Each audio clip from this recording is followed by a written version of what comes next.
Hey everybody, Matt Bourgeois from the Bayou here with another tip of the week.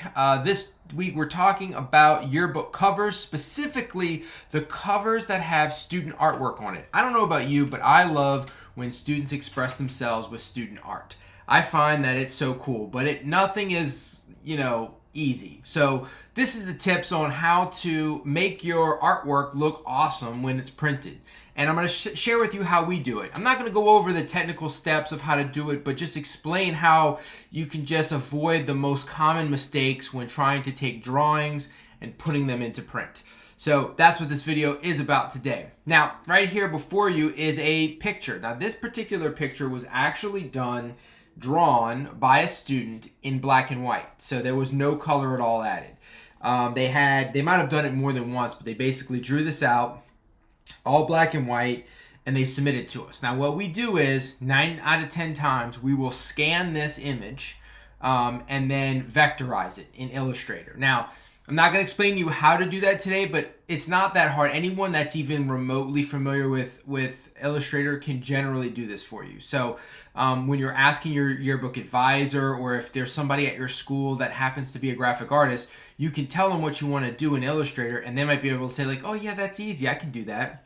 So in this case, what we did was we took the drawing and we just vectorized it. Now, we always tell them that if they're doing the black and white version, we want it on a solid sheet of paper, obviously, because if you're scanning it, you don't want lines, or erasure marks or things like that. So the cleanest image you can possibly get. Now, in Illustrator, you can make sure that these lines actually look straight. It kind of makes it look like a comic book, when you vectorize things. And it can be really helpful because things can be super sharp and they'll print great.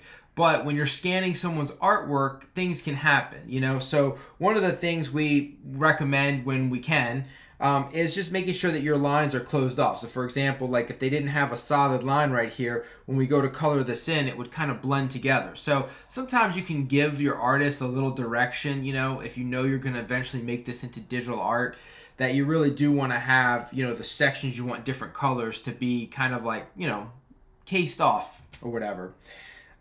So that's one of the ways that we do it. Once we get it scanned into vector, then we can just add the color. You just select the area and throw the color in, make a gradient like we did on this, and just color in the tie, whatnot. So that's basically how we do it. Now, obviously, you have to find someone that knows how to do Illustrator, and if your yearbook advisor is awesome, like me, then you'd probably do it for you, because I do this for all my customers, because they always say, don't judge a book by its cover, but yet we all judge books by their cover. Exactly, especially a yearbook. I mean, your yearbook, you knock your cover out the park, that covers a multitude of problematic issues inside the yearbook. So the cover is awesome. You want it to look awesome. You definitely don't want a mistake on the cover. So if you can at least knock the cover out the park, you're like halfway there. Okay, you have a lot more work to do, but the cover is still fun and awesome to make look good. So I'm gonna give you another example of this. Now this student did this like 8.5 by 11 type dimensions, and so that's why it looks like that. On the back cover we just have some, this is the theme. It was a superhero theme, and so this is kind of like part of the divider pages that we did throughout this yearbook. It has, this is pretty cool. All right, so that's one option. Another one is same thing here, okay? Here's another student artwork. As you can see, they did the artwork, and that little extra glare that you see right there in the water, the reflection, we added a little UV right there. So that's what kind of gives it that little extra shine. But this book, actually, they did full all the way to the end. So it's kind of cool. So they added that all the way across, and we were able to kind of make that into an image that worked for the yearbook. So there you go.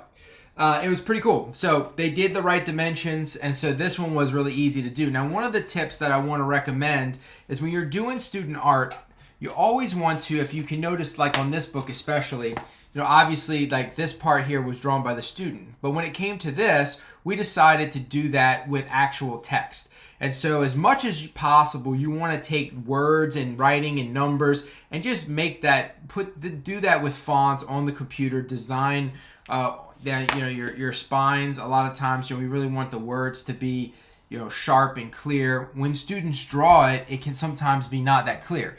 I'm going to give you an example here of that very thing. So here's like an artwork from a school, and it looks really good, you know, but obviously when we scanned in some of these numbers, they won't always come out so well. So what we ended up doing was, plus this isn't really the exact width, right? So we basically kind of recreated that concept. So if you can kind of tell, this particular book, pretty much everything in here was, except maybe the record player or whatever, we basically ended up vectorizing and just kind of redesigning it. But we took the number concept and we just used real font. So we didn't just, we took a nice real font to make that. Now, what I want to show you, whereas like this was just scanned in, right? So you can see it was a scan. Was it a scan? No, I think that's actual, we just found a font that looked really close. And that's basically how we made that work. But in this case, okay, this is their particular theme, had to do with records. What we did was we ended up just scanning it in, right? So, oh, that's the back cover. Boom.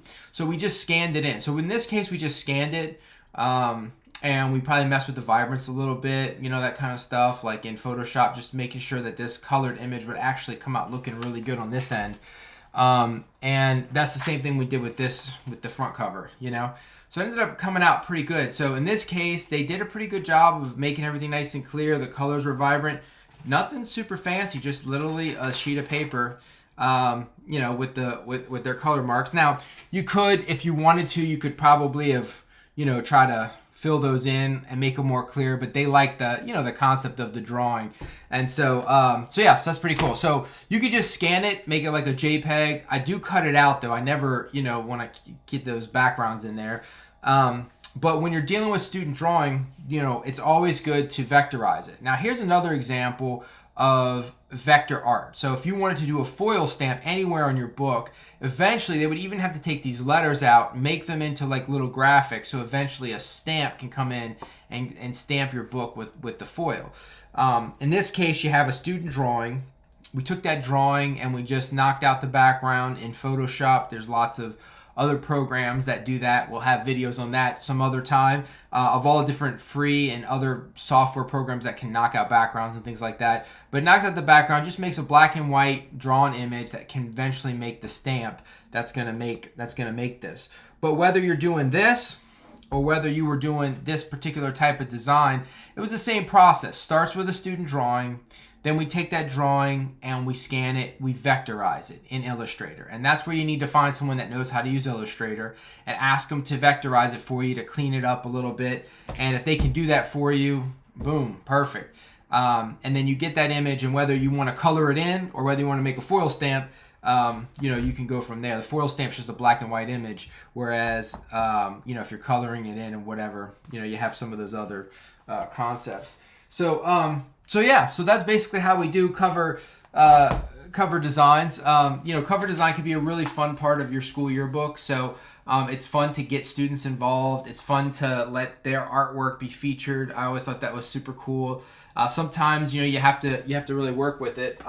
Like for example, for this particular yearbook, the drawing itself was just not quite the right dimension. So we sort of had to crop it and make it work, but it did. And we tried to make sure that we put the school's information on there so that it was nice and crisp and clear. So, whoa, watch out there. Mr. Gnome Guy is gonna put him right there. There you go. Don't slide. He's sliding. He's okay. So I'm just gonna put the gnome over here to the side. I like a collection of gnomes. Anyway, so yearbook covers. Those are some tips and tricks. Whether you're, you know, trying to get a very classic looking yearbook and it looks the same. But if you get, you know, whether you draw it and you vectorize it, color it in, or you just straight up scanning the image and getting it onto your yearbook, you can make it look good. You know, my tips are, make sure as much text as possible is designed in the program. Real text, not, you know, don't write the words of your school out unless that's really what you want it to look like. Try to design it in the program when you can, when it comes to text. And if you can, vectorize it in Illustrator, then color it in, or even just vectorize it before you put it in your yearbook. And that, I think, always covers a multitude of little mistakes.